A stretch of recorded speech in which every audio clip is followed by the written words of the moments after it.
144 सालों के बाद ऐसा योग आया है। तीनों नदियों का स्वरूप में यहाँ पर जब संतों का स्नान करते हैं निश्चित रूप से उनका पुण्य काल होता है। तो सनातन धर्म किसी व्यक्ति के द्वारा विकसित किया हुआ नहीं है, ये प्राकृतिक धर्म है, ये स्वाभाविक धर्म है कि हमारे धर्म में कोई व्यक्ति बड़ा नहीं है। जिनको दीक्षा नहीं मिली है, जो संत नहीं बन पाए हैं, उनको रथ पर सवार किया गया। बहुत से व्यक्ति जो है बहुत जल्दी फेमस भी होना चाहते हैं। हम लोगों ने उस दिन सारे रथों को त्याग कर पैदल गए। एक उदाहरण प्रस्तुत किया, जो पब्लिक आ रही है वो नागाओं के साथ में आ रही है, उनको किसको रोको मत, हमारे साथ ही स्नान करेगी। इस वक्त हमारे साथ जूना अखाड़े से श्री महंत नारायण गिरी जी महाराज मौजूद हैं। महाराज जी, सबसे पहले तो 144 साल बाद ये महाकुंभ लग रहा है, इसके बारे में विशेष क्या है और क्यों इस बार का ये महाकुंभ इतना खास है? देखिए कि विशेष रूप से हर कुंभ एक अपना आप में महत्व लिए रहता है। ये कहते हैं कि जैसे समुद्र मंथन के समय में जो है अमृत निकला था, 14 रत्नों में एक अमृत भी थे, तो उस दृष्टि से जो है ये हर 4 जगह पर जो है कुंभ होते हैं, अलग अलग जगह पर जहाँ पर अमृत के बूंद गिरे थे, अमृत का जो बूंद गिरे थे वहाँ 4 जगह पर कुंभ होता है। तो कुंभ का एक ये प्रयागराज का कुंभ 144 वर्षों के बाद इसका ये एक अमृत काल होता है। जैसे अभी आपका 14 तारीख को मकर संक्रांति के दिन में 8:55 पर जो है मकर राशि में जो है सूर्य जो है प्रवेश हुआ। उसके बाद में उसमें वो पुण्य काल शुरू हो गया और 1 महीने तक जो है एक कल्पवास वगैरह, और ये 144 सालों के बाद ऐसा योग आया है। यहाँ पर जैसे विशेष रूप से आप देखिए कि पूरा भारत के लोग और पूरे विश्व के लोग यहाँ आके जो है पूरा कुंभ को जो है विशेष रूप से उसका एक महत्व देते हैं। हमारे शास्त्रों में, पुराणों में, वेदों में विशेष रूप से कि कुंभ का मतलब ये होता है कि हमारा जो भी पूजा पद्धति है, भारतीय पूजा पद्धति, कलश, चाहे हम आपका शादी हो, विवाह हो या कोई भी अनुष्ठान हो, भारतीय सनातन धर्म की परंपराओं में घट स्थापना होता है। हम लोग समझते हैं कि बिंदु से सिंधु से बिंदु, किस बिंदु से सिंधु है। इस दृष्टि से कुछ हमारे हर दिन कुछ होता है कि काल है, शुभ है, अचर है, वो घटनाएं होता है। तो ये कुछ वर्षों के बाद जैसा शुभ योग पड़ता है जिसका अमृत काल कहा जाता है, और बोले उस अवधि में, उस घड़ी में व्यक्ति को स्नान करने से उसको पुण्य का लाभ मिलता है।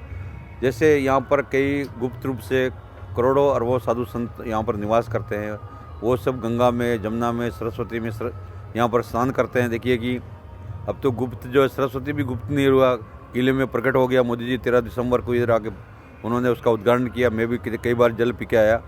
तो तीनों नदियों का स्वरूप में यहाँ पर जब संतों का स्नान करते हैं, उनका वो जो अपने आप में एक तरह से अपने आप को उनकी साधना, उपासना होती है। उसके बाद में जनता स्नान करती है तो निश्चित रूप से उनका पुण्य काल होता है, और एक कामना होता है कि जीवन में जो है एक बार संगम स्नान करने से हमारा सब तीर्थों का राजा है, मोक्ष की प्राप्ति हो जाएगा। महाराज जी, इस बार के कुंभ में बहुत सारी चीज़ें खास हैं। कई ऐसे नए संत महंत, यूँ कहें कि धर्म के अनुयायी जो हैं वो भी इस बार बहुत फेमस हो रहे हैं अलग अलग जगहों पर। इसी कड़ी में अगर आप देखें तो सोशल मीडिया ने कुछ ऐसे लोगों को भी फेमस किया है जो कोई कहीं से पढ़ कर आया, चाहे हम IIT की बात करें, जो IIT बॉम्बे से एरोनॉटिकल इंजीनियरिंग करके यहाँ पर पहुँचे हुए हैं और संत बनने या उसकी दीक्षा के क्रम में हैं अभी। और इसी तरीके से एक और महिला फेमस हो रही हैं जो साध्वी का उनको नाम दिया गया, हर्षा रिछारिया, उनके बारे में भी कहा जा रहा है। तो ऐसे लोगों को आप एक महंत के तौर पर, संत के तौर पर कैसे देखते हैं? क्या इन लोगों का जो पुराना जीवन रहा है उसके हिसाब से अब जो यहाँ पर आ रहे हैं इससे धर्म को कोई फ़र्क पड़ रहा है? धर्म में उनको शामिल, इस तरीके की जो परंपरा रही है उसमें शामिल किया जाना चाहिए या क्या? देखिए, धर्म क्या मतलब होता है? स्थिरता। हमारे शास्त्रों में, गीता में लिखा है कि मोहवंश जीव लोग जीव भूता सनातना। तो सनातन धर्म किसी व्यक्ति के द्वारा विकसित किया हुआ नहीं है, किसी मनुष्य के द्वारा बनाया हुआ नहीं है, किसी परमात्मा ने इस धर्म को पैदा नहीं किया, किसी ईश्वर ने इस धर्म को बनाया नहीं। ये प्राकृतिक धर्म है, ये स्वाभाविक धर्म है। तो इसमें हम लोगों को जब भगवान कृष्ण से जो अर्जुन ने यही प्रश्न पूछा था कि आप तो अभी हुए और मेरा तो कितना मतलब जो है, तो भगवान कृष्ण ने कहा था कि देखिए तुम्हारा जन्म 150 हो गया, तुम्हारे को कुछ पता नहीं है, मुझे इस जन्म से अभी तक क्या क्या घटना हुई पता है। तो तुम्हारा हमारे में इतना अंतर है, तुम भी एक मनुष्य, मैं भी एक मनुष्य के रूप में हूँ, मुझे यहाँ पर कुछ कल्याण के लिए कार्य करने के लिए कुछ आए हैं। तो इसलिए यहाँ पर जो है ये प्राकृतिक ईश्वरीय धर्म है, सनातन धर्म, और इसमें कोई भी व्यक्ति, मान लीजिए कि आप एक समुद्र में, मान लीजिए कि आप 10 करोड़ घड़ा मीठा पानी डाल दे, तो क्या वो जो है खारा से मीठा हो जाएगा? नहीं हो सकता। तो ऐसे ही हमारा जो सनातन धर्म है वो हमेशा से शाश्वत है। शाश्वत का मतलब होता है उसका कोई काल प्रभावित नहीं कर सकता। मान लीजिए कोई व्यक्ति विशेष, व्यक्ति का जो है एक स्वभाव होता है, और व्यक्ति चाहता है कि बहुत से व्यक्ति जो है बहुत जल्दी फेमस भी होना चाहते हैं, और कुछ अपने जो है मतलब ये होता है कि आप देखिए कि विश्व में बहुत, आपने भी बहुत उदाहरण देखे होंगे कि बहुत से लोग दुनिया में फेमस हुए और वो शॉर्टकट से दुनिया से चले गए, जिनकी उम्र जो है 50 साल होना चाहिए, लगा के 10 साल 20 साल 50 साल पूरा उम्र भी नहीं कर पाए, और कितने वो षड्यंत्र किया उसके बाद भी जीवित नहीं रह पाए। तो धर्म के एक यह है कि धर्म व्यक्ति को धारण करने का होता है, और धर्म से कोई भी प्रभावित नहीं हो सकता, और व्यक्ति विशेष का यहाँ पर किसी व्यक्ति का कोई महत्व नहीं है धर्म में। वो धर्म सबको समदृष्टि जो है ना, समदृष्टि देखता है कि मुँह से जीव लोग जीवता सनातना। तो एक समदृष्टि होती है कि हमारे गीता में श्लोक निर्वाण मवा जिसमें अध्यात्म विनव्रत कमा धुंधेर सुख दुख गच्छन्ति मुना पद्मा में बताते हैं। तो सब प्रकार का जो धुंध जीवन में जो है आपका, मतलब आप सुबह सुबह स्नान करो तो शीशे के सामने धुंध आ जाती है, गर्म पानी से भी आ जाती है, तो वो एक धुंधला हो जाता है, और आप हाथ से या कपड़े से साफ करो तो वो चेहरा दिखने लगता है। तो धर्म तो क्या है कि वो एक जीवन में हमारा कोई अंधेरा है, किसी प्रकार के हमारे मन में कोई दुष्भावना है, कुछ भी मन दूषित है, ये है, तो वो बोले वो सारे सब प्रकारों का निवारण तो धर्म में होता है। तो ये हम लोग किसी तरह से भी बोला, आपने बोला भाई कोई विशेष रूप से कुछ बोले संप्रदाय भी कुछ नए नए बनते हैं, कुछ संत भी बनते हैं।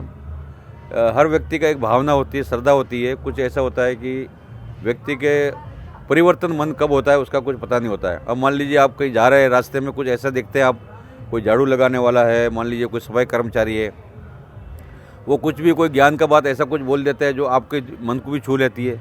तो आपको ऐसा नहीं लगता कि भाई महात्मा के पास इतना देर बैठ के आए, संतों के पास बैठ के आए, वहाँ कुछ प्राप्त नहीं हुआ, बोले इसमें एक सेकंड में ज्ञान मिल गया। तो कहीं भी सीखने के लिए, कहीं भी अनुभूति करने के लिए वो कोई समय, कोई चीज़ नहीं है। और मैं ये कहता हूँ कि हमारे धर्म में कोई व्यक्ति बड़ा नहीं है। और मान लीजिए कि भगवान ने किसी को सुंदरता दी है, तो वो सुंदरता अस्थायी रूप से नहीं है, कि कोई भी चीज़ अस्थायी नहीं है, वो शाश्वत कोई भी चीज़ नहीं है। वो कहते हैं ना कि ब्रह्म सत्य जगत मिथ्या। तो ब्रह्म जो है वो ईश्वर जो है वो सत्य है, और संसार के जितने भी चीज़ है वो नष्ट होने वाली है। तो जो चीज़ नष्ट होने वाली है, जो नासवान है, उनके लिए हम लोग कोई भी प्रतिक्रिया करने का इच्छा भी नहीं रखते जी। महाराज जी, इसी से जुड़ा एक सवाल है मेरा कि आपने देखा होगा कि शाही स्नान के दिन जो आप लोगों का शाही स्नान के रथ निकलते हैं, उस पर भी कुछ संतों ने आपत्ति जताई थी कि इस तरीके से जो साधु नहीं बने हैं, जिनको दीक्षा नहीं मिली है, जो संत नहीं बन पाए हैं, उनको रथ पर सवार किया गया। जैसे हर्ष रिछारिया की भी बात की जा रही थी उसमें, जो अभी सोशल मीडिया पर बहुत वायरल हैं। उसको लेकर क्या ख्याल है, और क्या उस रथ पर, जो शाही स्नान का रथ होता है, उस पर सवार होने की क्या प्रक्रिया है, और इसको कैसे देखते हैं जो सवार किया गया बिना इस पूरी दीक्षा और संत बनाए? देखिए कि सिंहासन तो क्या है कि उनका सम्मान के लिए होता है। हमारे अखाड़े के मंडलेश्वर हो, जगत गुरु शंकराचार्य हो, और भी संतान सदो जूना अखाड़ा की परंपरा में ऐसा ही है। देखिए कि अब आपका मकर संक्रांति के दिन 3-3.5 करोड़ जनता इधर पहुंच चुकी है। ऐसा स्थिति हो गया कि आपको तिल रखने का भी जगह नहीं, पैर रखने का नहीं। जूना अखाड़े ने निर्णय किया, हमारे आचार्य अवधेशानंद जी महाराज ने, महंत हरिगिरी जी महाराज ने सर्वसम्मति से निर्णय किया कि हमारा कोई भी साधु जूना अखाड़े का वो कोई भी सिंहासन में नहीं बैठेगा, हम लोग सब पैदल जाएंगे। तो आचार्य जी पैदल गए, हम लोग भी पैदल गए। 120 रथ तैयार थे, खड़े थे, हमने किनारे किया, कोई भी हमारा गया नहीं। तो हम लोगों ने कहा कि हम लोगों को भाई जनता जनार्दन है, नर है नारायण है, उसी में सब जो भगवान के स्वरूप है, इतने करोड़ों लोग आए हैं, तो हम जनता के साथ स्नान करेंगे, जनता स्नान। तो हम लोगों ने पूरा पब्लिक के साथ में वहाँ पर मेलाधिकारी को भी और पुलिस को भी हमने डांट दिया उन लोगों को कि भाई कोई पुलिस वाला, जो पब्लिक आ रही है वो नागाओं के साथ में आ रही है, उनको किसी को रोको मत, हमारे साथ ही स्नान करेगी। जो लैंड में लोग होते बली उली सब उन्होंने बहुत से लोगों ने हटा दी, हमने भी बहुत से साधुओं ने बलियों को उखाड़ के हटा दिया वहाँ से। हम लोग इस तरह से कोई भी कृत्य कभी करते नहीं है। दूसरे कुछ अखाड़े हैं तो उनका बारे में तो आपको उन्हीं अखाड़ों में जाके पूछना पड़ेगा। जूना अखाड़े की ऐसी कोई परंपरा, हमने कोई नई परंपराओं को विकसित नहीं किया, और एक उदाहरण प्रस्तुत किया कि हम लोगों ने उस दिन सारे रथों को त्याग कर पैदल गए जी। महाराज जी बहुत शुक्रिया बात करने के लिए हमसे। तो निश्चित तौर पर देख सकते हैं कि अलग अलग विषयों पर महाराज जी ने अपनी बात रखी है और साथ ही साथ ये भी कहा है कि धर्म जो है उसको समझने के लिए कुछ अलग से उसके लिए ज़रूरत नहीं है। और जो सुंदरता यानी हर्षवर्धन की बात की जा रही है सोशल मीडिया पर, साध्वी के तौर पर सबसे सुंदर साध्वी के तौर पर फेमस किया जा रहा है, उसको लेकर भी कहा कि जो सुंदरता होती है वो क्षणिक होती है, कुछ दिनों बाद वो हट भी जाती है, तो उसको लेकर कोई पैमाना नहीं बनाना चाहिए। कैमरामैन दुर्गेश साहू के साथ आदर्श सिंह, विस्तार न्यूज़, प्रयागराज महाकुंभ।